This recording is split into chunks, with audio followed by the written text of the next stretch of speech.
안녕하세요. 정형외과 전문의, 외상학 세부 전문의 김한주 원장입니다.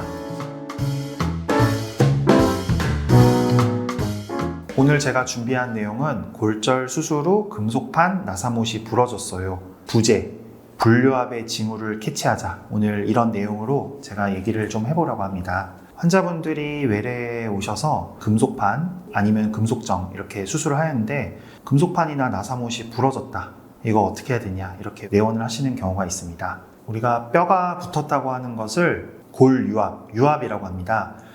다음 엑스레이는 전완부, 팔에 있는 요골과 척골 이 두 뼈를 나타내는데요.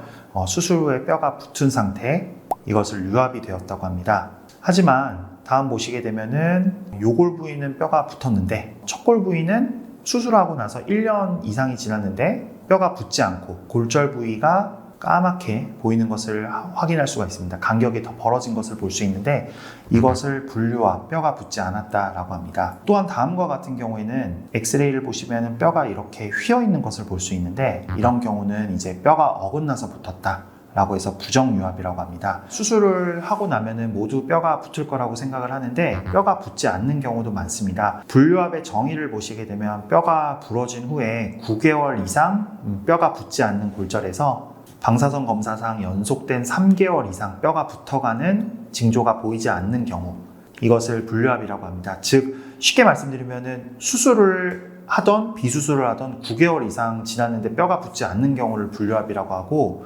모든 골절의 3에서 5%에 해당할 정도로 굉장히 많은 수가 뼈가 붙지 않습니다. 그럼 불류압의 원인은 어떤 것이 있을까 보면은 손상인자, 치료인자, 환자인자 이 세 가지가 유기적으로 복합적으로 작용을 합니다. 먼저 손상인자를 쉽게 설명드리면 얼만큼 심하게 다쳤느냐입니다. 뼈가 똑 부러진 경우보다 복합 분쇄골절, 심하게 이제 부러진 경우, 분쇄가 심한 경우, 이런 경우가 뼈가 더 안 붙을 확률이 높아지겠고, 뼈가 피부 안에서 부러진 것보다 뼈가 살을 받고 튕겨져 나오는 개방성 골절인 경우가 손상인자가 더 커서 뼈가 안 붙을 확률이 높습니다. 다음 치료인자입니다. 치료인자는 얼만큼 치료를 잘 받았느냐입니다. 치료인자는 정렬과 치유력, 안정성으로 나뉘게 됩니다. 정렬이라고 하는 것은 길다란 뼈가 꺾이지 않고 잘 맞아져 있는지, 치유력이라고 하는 것은 지난 시간에 설명드렸지만 골막의 손상을 최소한으로 줘서 뼈가 잘 붙을 수 있는 환경이 유지가 되어 있는지, 안정성이라고 하는 것은 금속판 혹은 금속정으로 고정이 되어 있는데 위아래로 단단하게 고정이 되어 있는지입니다. 다음은 환자인자도 있습니다. 나이가 많으면 많을수록 뼈가 안 붙을 확률이 높아지겠죠. 그리고 나이가 많고 골다공증이 있는 경우도 뼈가 안 붙을 확률이 높습니다. 또한 당뇨가 있거나 영양 상태가 안 좋은 경우도 뼈가 안 붙을 확률이 높아지겠고, 가장 걱정이 되는 건 이제 흡연을 하는 경우가 말초혈관이 수축이 되기 때문에 뼈가 안 붙을 확률이 높아지게 됩니다. 불류압의 치료는 단 하나의 원인은 없습니다. 손상인자, 치료인자, 환자인자가 모두 복합적으로 작용을 합니다. 의사로서 정렬, 치유력, 안정성으로 평가되는 치료인자를 잘 평가를 하고 원인을 찾아서 치료를 해주는 것이 중요합니다. 골절 치료의 가장 큰 합병증은 불류압입니다. 골절의 성공과 실패를 골절학 교과서를 보시게 되면 Race starts with fracture healing and implant failure 라고 표현을 합니다. 뼈가 먼저 붙을지 아니면 금속이 먼저 지쳐서 뼈가 붙지 않을지, 이 두 가지가 이제 레이스를 한다고 나타내는데요. 금속이 먼저 지칠지가 무슨 의미일지 골절 수술에서의 금속의 역할을 보시겠습니다. 대퇴골 허벅지뼈를 나타내고 빨갛게 보이는 골절선이 있고, 수술은 금속판을 뼈 바깥에 대고 나사못을 위아래에 고정을 하게 됩니다. 수술 직후에 이제 금속판과 나사못이 큰 힘으로 뼈를 붙들고 있습니다. 그래서 금속판의 역할은 뼈가 붙을 때까지 지탱을 해주는 역할을 하게 됩니다. 그래서 골절 부위에 이제 뼈가 붙게 되면은 더 이상 이제 금속판과 나사못의 역할은 없게 되는 거죠. 이런 경우 이제 수술이 성공, 뼈가 붙었다라고 할 수 있습니다. 하지만 시간이 지나도 계속해서 뼈가 붙지 않는다고 하면은 금속판과 연결된 나사못에 계속 힘이 가해지면서 나사못이 밀려나오거나 금속판이 부러지거나 아니면 나사못이 부러지거나 하는 경우가 발생할 수 있습니다. 이런 경우를 금속이 지치는 경우, 즉 이제 실패하는 경우, 골절 수술에서 뼈가 붙지 않고 실패하는 경우로 나타낼 수가 있습니다.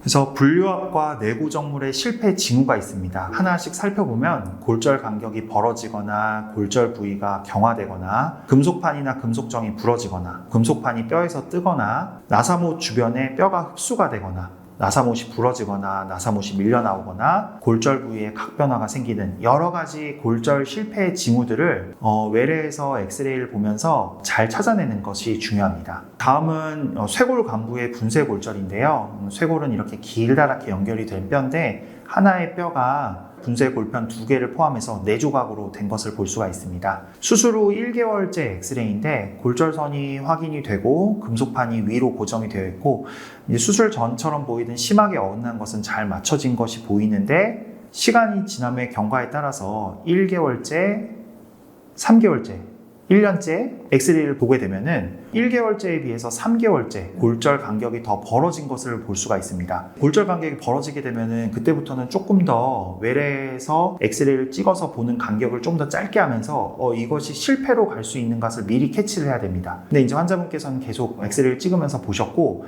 1년째 되면은 3개월째보다 골절 간격이 더 벌어진 것을 확인할 수가 있고 특히 이제 뼈의 말단 부분이 하얗게 경화가 된 것을 볼 수가 있습니다. 골절 부위 연결이 돼야 되는 부분이 하얗게 경화가 되어 있다는 것은 이 뼈 자체가 나는 여기서 뼈가 붙지 않고 마무리를 할 거야. 여기가 이제 끝단으로 나는 마무리를 할 거야 라는 의미가 됩니다. 이렇게 되면은 이제 1년이 지났고 미리 조치를 취했으면 좋은데 환자분께서 생활을 하시다 보면은 금속판이 부러지는 경우가 발생을 합니다. 다음은 상완골 뼈입니다. 상완골을 절개를 해서 여기 보시면은 요 음영들, 조그맣게 보이는 이 음영들이 우리가 스테플러라고 하는 봉합 재료인데요. 이렇게 절개를 해서 이 부분이 골절 부위입니다. 어긋난 뼈를 맞추고 금속판을 대고 나사못을 고정을 했습니다.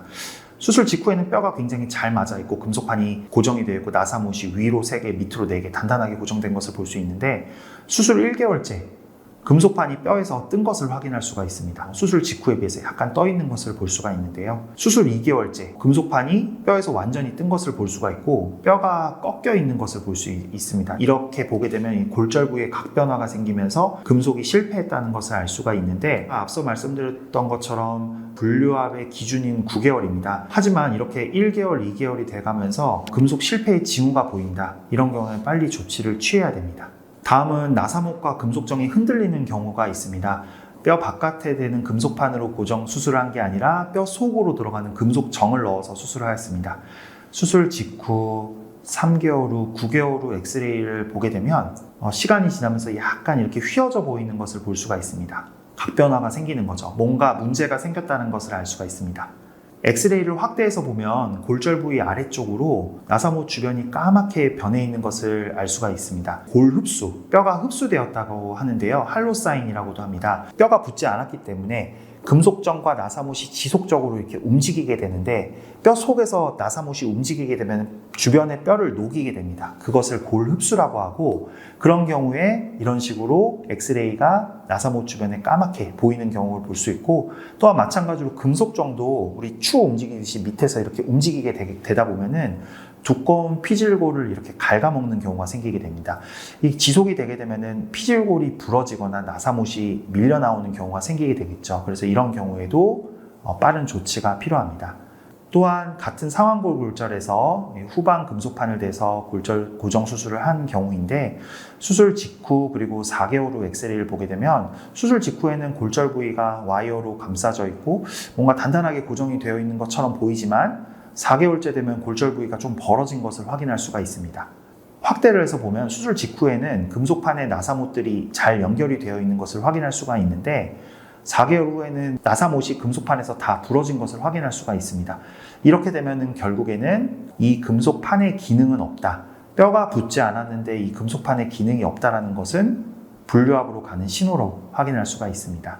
또한 수술 직후에는 금속판이 잘 유지가 되고 있는데 3개월에 금속판이 부러지는 경우도 발생하고 대퇴골에 금속정을 삽입을 했는데 2년이 되었는데 이렇게 금속정이 부러지는 경우도 발생합니다. 이렇게 앞서 보여드렸던 이러한 사례들은 뼈가 붙을까 혹은 금속이 지칠까의 경주에서 금속이 먼저 지치는, 즉 뼈가 붙기 전에 금속이 먼저 망가져버리는 여러 신호들을 보여주었습니다. 수술 후에 이런 신호들이 엑스레이에서 보인다면 분류압의 진단 기준인 9개월까지 기다리지 않고 조기에 해결을 한다면 더 크고 복잡하게 재수술을 해야 하는 상황을 막을 수가 있습니다.